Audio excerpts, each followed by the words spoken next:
supone la investidura para España? ¿Qué supone como nación que Pedro Sánchez sea investido presidente con los favores o con las cesiones que ha cometido para llegar al poder? A ver, Pedro Sánchez, quiero decir, Puigdemont y Pedro Sánchez se utilizan mutuamente. Y cuando dos personas se utilizan mutuamente para fines distintos, pero compenetrados, esto puede acabar como los Rosarios de la Aurora. Pero algo parecido hizo Pedro Sánchez con Pablo Iglesias, al final Pablo Iglesias salió trasquilado. Yo entiendo que, yo por eso desde mi posición política, pues nosotros de Vanguardia Española estamos en contra del PSOE por eso, porque el PSOE es un partido que rompe la caja única de la seguridad social, rompe la hucha de las pensiones, rompe el territorio nacional y por tanto rompe el patrimonio histórico y el acceso de los trabajadores a los recursos estratégicos naturales y las materias primas que trabajan, que explotan, y lo hace para profundizar en el proyecto europeo, el proyecto de la Unión Europea, que en este caso sería el proyecto de las euroregiones.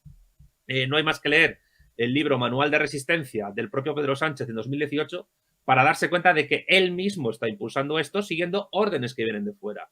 Por tanto, a lo que vamos es a eso, es a partiendo desde la propia Constitución española a una profundización en el modelo confederal. Por eso los que dicen que esto es un golpe a la democracia se equivocan. Esto es un golpe a la nación desde la propia democracia, desde la propia Constitución española, de la ley a la ley. Una Constitución mal redactada, contradictoria y que puede tener una interpretación tanto muy centralista como muy confederalista.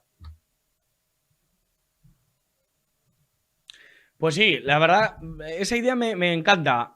Ustedes sostienen y desde Vanguardia Española sostienen que no es un golpe a la democracia, sino que desde la democracia, utilizando la democracia, llenándose la boca de la democracia, es un golpe contra la nación. ¿Nos puede explicar un poquito más este tema? Porque hay gente que no lo entiende. Hablan de golpe al Estado de Derecho, a la democracia, a la Constitución. ¿Qué es lo que está pasando o qué es lo que pasa exactamente o pasará mañana y pasado? A ver, evidentemente el Poder Ejecutivo y el Legislativo utilizan al Judicial para sus fines políticos, pero es que eso ha ocurrido siempre, porque la tan mentada separación de poderes es una ficción jurídica. Todas las decisiones del Poder Judicial dependen de la policía, por tanto, del Poder Ejecutivo para ejecutarse. Sin el Poder Ejecutivo, las sentencias judiciales no sirven para nada. La cuestión aquí interesante a determinar es que se está cumpliendo la propia contradicción del artículo 2 de la Constitución. ¿Qué dice el artículo 2 de la Constitución? Que sí, que la soberanía nacional reside, se basa en la indisoluble unidad de la nación española, patria común e indivisible de todos los españoles, pero lo que los constitucionalistas, sean progresistas o conservadores, nunca se acuerdan es que en ese mismo artículo después se dice y reconoce y ampara, potencia el reconocimiento de las nacionalidades y regiones que la integran. Como no se define qué nacionalidades son esas y qué regiones son esas, y además se da por hecho que nación y nacionalidad son cosas diferentes cuando es falso, toda nación conlleva una nacionalidad y toda nacionalidad conlleva una nación, a través de los estatutos de autonomía y de la mala redacción del título octavo de la Constitución en lo que respecta a competencias autonómicas, pues cualquier comunidad autónoma se puede definir como nación o como nacionalidad. Y por tanto, en base a esa redacción del artículo 2 de la Constitución, que es contradictoria, a donde vamos es a una profundización de las propias contradicciones que la Constitución ha establecido. Es decir, que la propia Constitución ampara la disolución de España a la Unión Europea y llegar a un modelo confederal de Estado. Y esto, los constitucionalistas de todos los bandos no se dan cuenta de ello. Que el problema de España, no único, pero uno fundamental, es la propia Constitución española y su chapucera redacción. La verdad que sí, la verdad que habría que reprochar muchísimas cosas en ese sentido. Y no sé si le gusta la terminología de golpe, pero ¿cómo frenar este golpe a la nación española? ¿Qué puede hacer? Decía Lenin aquello de qué hacer, ¿no? En aquel libro. ¿Qué hacer para parar el golpe, para frenar, digamos, estas ansias de Pedro Sánchez, que a lo mejor son simplemente ombliguistas o personales, pero que están llevando al precipicio a la nación española?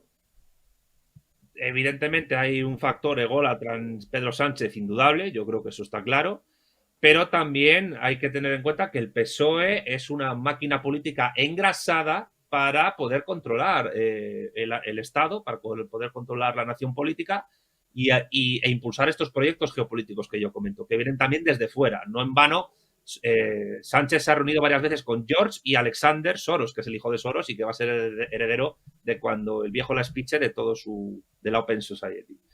Entonces, ¿qué se hace para frenar esto? Pues es complicado, pero hay que hacer de tripas corazón y llamar a la unidad de todos los que defiendan la nación española, que estén en contra del derecho de autodeterminación, que estén en contra de la amnistía y que, siendo de la ideología que sean, tengan claro que hay que destruir al PSOE.